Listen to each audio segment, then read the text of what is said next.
Si voleu posar un nou usuari per poder entrar al correu de l'escola,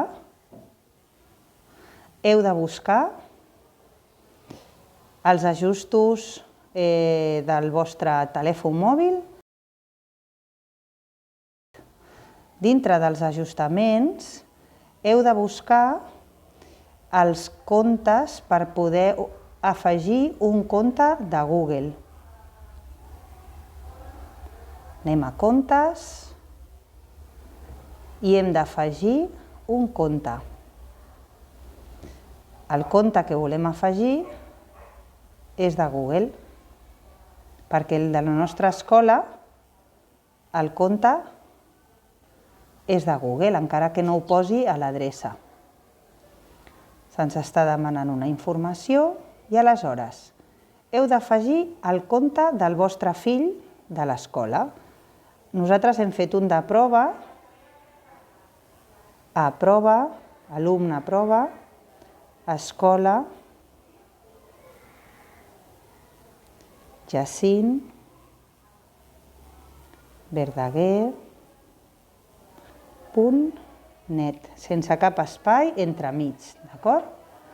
I després us demanarà la contrasenya que tenen a l'agenda per poder entrar. Podeu mirar la contrasenya abans per confirmar que està bé. Després us sortiran tota una sèrie de normes i d'avisos que podeu mirar i en principi ara ja s'actualitza per afegir, veieu aquí dalt, que ja tenim afegit el nou correu a la nostra tablet o al nostre mòbil, d'acord? Aleshores, si entreu a qualsevol aplicació de Google, per exemple el Gmail, trobareu que teniu